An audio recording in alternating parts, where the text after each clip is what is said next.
ముందుగా చెప్పండి, ఈ నూతన సంవత్సరంలో మరి మొట్టమొదటి కార్యక్రమం ఇది.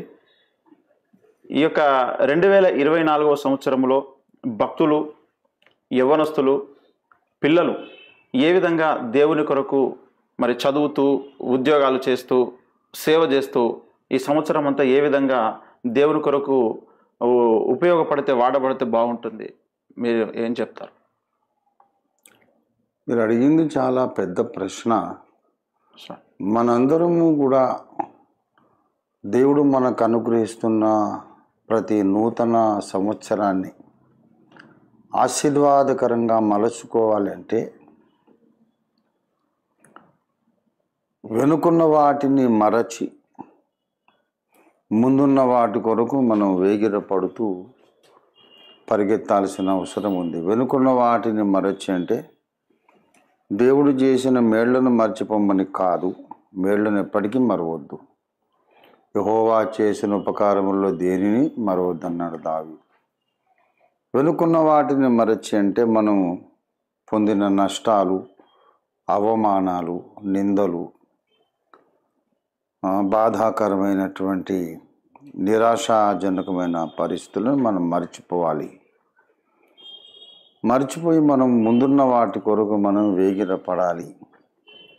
ఈ ముందున్న వాటి కొరకు అనే మాటకు అర్థం ఏంటంటే దేవుడు మన కొరకు నిర్ణయించిన డెస్టినీ వైపు సాగిపోవడానికి, దేవుడు నియమించినటువంటి గమ్యం వైపు సాగిపోవడానికి ప్రతి చైల్డ్ ఆఫ్ గాడ్, ప్రతి క్రిస్టియన్ ప్రయాసపడాలి. తర్వాత ఈ ముందున్నటువంటి సంవత్సరం మనకు ఆశీర్వాదాలను తీసుకురావడానికి దేవుడు మనకి ఇచ్చిన ఒక నూతన అవకాశం. కాబట్టి పోయిన సంవత్సరం ప్రయత్నం చేసి కొన్ని సాధించలేకపోయాం, వాటిని ఇప్పుడు ఈ కొత్త సంవత్సరం సాధించి తీరుతాం తప్పకుండా. పాత సంవత్సరంలో అంతా శని వెంటాడింది, దరిద్రం వెంటాడింది, ఓటమి వెంటాడింది అనే డిప్రెషన్తో మనం ఈ సంవత్సరంలోకి రావద్దు. It is going to be different. ఒక విభిన్నమైనటువంటి అనుభవంలోకి వస్తున్నాను నేను. అప్పుడు ఓడిపోవచ్చు, అదే విషయంలో ఇప్పుడు గెలుస్తా అనే ఒక నమ్మకంతో మనం ముందుకు సాగాలి. విద్యార్థులైతే విద్యాభ్యాసములో ఉత్తమమైనటువంటి స్థానం కొరకు ప్రయాసపడాలి. సేవకులైతే ఉత్తమమైన సేవ చేయడానికి ప్రయాసపడాలి. లేక ప్రొఫెషనల్స్, ఉద్యోగస్తులు, వ్యాపారస్తులైతే వాళ్ళున్న ఆ ఫీల్డ్స్లో, రంగాలలో ఉత్తమమైన స్థానం పొందటానికి ప్రయాసపడాలి. ఎందుకంటే దేవుని బిడ్డలు అందరూ కూడా ద్వితీయోపదేశకాండం 28 ప్రకారం తలగా ఉంటారు కానీ తోకగా ఉండరు, పైవారుగా ఉంటారు కానీ కిందివారుగా ఉండరు, అప్పు ఇచ్చేవారుగా ఉంటారు కానీ అప్పు చేసేవారుగా ఉండరు. ఈ వాగ్దానాలు స్వతంత్రించుకుంటాం. 2023 మనకు ఎన్ని బాధాకరమైన పరిస్థితులను మనకు చవి చూపించినా పర్వాలేదు, అదే మళ్ళీ ఇప్పుడు కొనసాగుతుందనే నమ్మకంతో మనం ఉండొద్దు. దేవుడు నాకు కొత్త సంవత్సరం ఇచ్చాడు, కొత్త అవకాశాలు ఇచ్చాడు, నూతన అభిషేకం ఇస్తాడు, నూతన కృపలు, నూతన ఆశీర్వాదాలు, నూతన బలము ధరింపజేస్తాడు.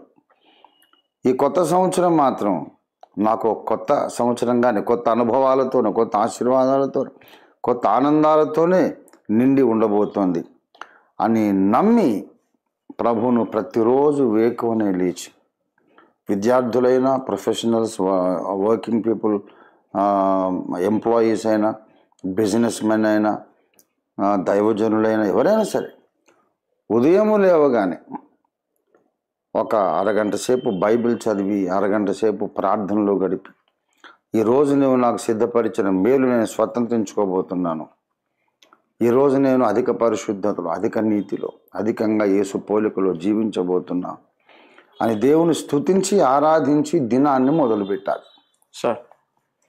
ఎక్స్పెక్టింగ్ ద హైయెస్ట్ బ్లెస్సింగ్, ఉన్నతమైన ఆశీర్వాదాన్ని ఎక్స్పెక్ట్ చేస్తూ దేవుని కొరకు నేను ఉన్నత ఆశీర్వాదాలు పొందుతాను, గొప్ప కార్యాలు సాధిస్తాననే నమ్మకంతో, ధైర్యంతో, స్తుతులతో ప్రతి దినాన్ని ప్రారంభించాలి.